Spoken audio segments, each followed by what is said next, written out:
प्यारे बच्चों, सुप्रभात। आशा व प्रार्थना है कि आप सब स्वस्थ, प्रसन्न व नवीन जोश से ओतप्रोत हैं। अति उत्तम। तो बच्चों, आज से हम कक्षा 8 का साहित्य पाठ्यक्रम आरंभ कर रहे हैं। आपकी इस पाठ्य पुस्तक में पाठ एक कविता है। कविता के विषय में बात करने से पूर्व हम थोड़ा प्रकृति के सौंदर्य पर बात करते हैं। सच में प्रकृति के कितने अद्भुत नज़ारे हैं। कहीं ऊंचे पर्वत तो कहीं गहरी वादियाँ, कल कल बहती नदियाँ और झरझर बहते झरने, विशाल अनंत सागर। और यदि हम पेड़ पौधों, फूल पत्तियों की बात करें तो हमारी बात कहीं समाप्त ही ना हो।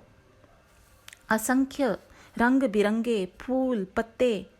कभी कभी मन में विचार उमड़ता है कि भगवान ने इनमें इतने खूबसूरत तरह तरह के रंग कैसे भरे होंगे। चलो अब हम अपनी इस कविता के कवि की बगिया में चलते हैं, जहाँ अभी अभी वसंत आया है। और कवि जहाँ अपने इस बगिया में खिले भांति भांति के सुंदर फूलों को देखकर हर्षित है, वहीं अपने नव जीवन रूपी अमृत से सींचकर वह उन्हें अनंत तक विकसित भी करना चाहता है। तो आइए पहले कविता का आदर्श पाठ करते हैं। हमारी कविता का शीर्षक है ध्वनि और कवि हैं श्री सूर्यकांत त्रिपाठी निराला।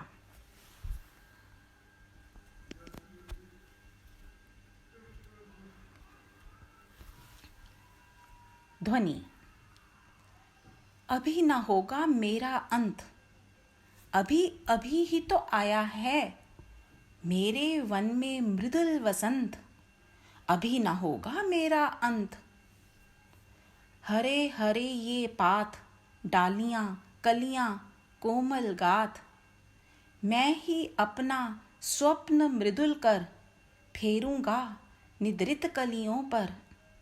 जगा एक प्रत्यूष मनोहर, पुष्प पुष्प से तंद्रालस लालसा खींच लूंगा मैं। अपने नव जीवन का अमृत सहर्ष सींच दूंगा मैं। द्वार दिखा दूंगा फिर उनको, हैं मेरे वे जहां अनंत। अभी ना होगा मेरा अंत। सूर्यकांत त्रिपाठी निराला। तो अब मैं इन पंक्तियों का थोड़ा आपको अर्थ भी बताती हूँ।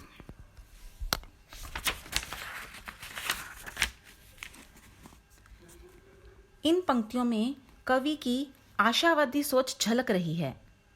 कवि अपनी वाटिका में अभी अभी आए ऋतुराज वसंत से बहुत हर्षित है, बहुत प्रसन्न है और कामना करता है कि अभी तो मुझे इन नई नई खिली कलियों पुष्पों की देखभाल करनी है, तो मेरा अंत अभी नहीं हो सकता। अर्थात मुझे अपनी इस वाटिका को विकसित करने के लिए अभी बहुत लंबा जीवन जीना है। तो ये आपकी पहली 4 पंक्तियों का अर्थ था। अगली पंक्तियां मैं पढ़ती हूँ फिर उनका अर्थ करूँगी। हरे हरे ये पात, डालियाँ कलियाँ कोमल गाथ, मैं ही अपना स्वप्न मृदुल कर। स्वप्न मतलब सपना, सपने, मृदुल मतलब कोमल और कर का मतलब हाथ। मैं ही अपना स्वप्न मृदुल कर फेरूंगा निद्रित कलियों पर। निद्रित मतलब नींद में लीन। जगा एक प्रत्यूष मनोहर, जगा मतलब जग गया है, राइज हो गया है। प्रत्यूष मतलब प्रभात, प्रातःकाल। मनोहर मतलब सुंदर। तो इन पंक्तियों का अर्थ ऐसे करेंगे हम। कवि अपने बगीचे की खूबसूरती का शब्द चित्र खींचते हुए कहता है कि नव खिले इन फूलों के हरे हरे पत्ते और डालियां हैं, कोमल तन वाली सुंदर कलियां हैं। अभी ये कलियां नींद से भरी हैं।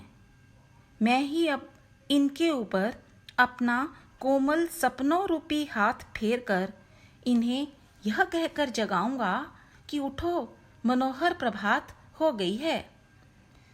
तो इससे अगली पंक्तियां हैं, पुष्प पुष्प से तंद्रा लस लालसा खींच लूंगा मैं, अपने नव जीवन का अमृत सहर्ष सींच दूंगा मैं, द्वार दिखा दूंगा फिर उनको, है मेरे वे जहां अनंत, अभी ना होगा मेरा अंत।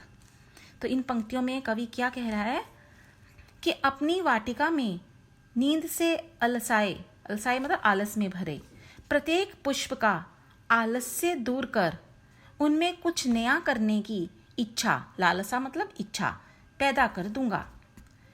हर्ष से भरकर, सहर्ष मतलब हर्ष से भरकर मतलब प्रसन्नता से भरकर, मैं अपने नव जीवन के अमृत से उन्हें भी सींच दूंगा, अर्थात उनमें नए जीवन का संचार कर दूंगा। इस प्रकार मैं उन्हें अनंत का द्वार दिखा दूंगा, अर्थात अभी उन्हें बहुत विकसित होना है, इस जोश भरी भावना का संचार मैं उनमें कर दूंगा, अतः मेरे जीवन का अंत अभी नहीं हो सकता। तो इस कविता में कवि के कहने का क्या भाव है? हम कह सकते हैं कि इस कविता में कवि अपनी वाटिका और पुष्पों के माध्यम से इस संसार रूपी बगिया में माता पिता रूपी माली और उनकी संतानों रूपी फूलों की बात करता प्रतीत हो रहा है। ऐसे ही प्रत्येक माता पिता अपने जीवन की बगिया में खिले अपनी प्यारी संतानों रूपी पुष्पों को अपने प्यार दुलार से सींचकर अनंत तक विकसित करना चाहते हैं। तो कैसी लगी आपको ये कविता? अब आपको आज इस कविता का पहले आदर्श कविता पाठ करना है, अर्थात रेसिटेशन, उसका अभ्यास करना है। फिर मेरी इस ऑडियो रिकॉर्डिंग की सहायता से इसके अर्थ भली प्रकार समझने का प्रयास करना है। अगली बार हम इस कविता का अभ्यास कार्य करेंगे। Till then, bye bye, take care.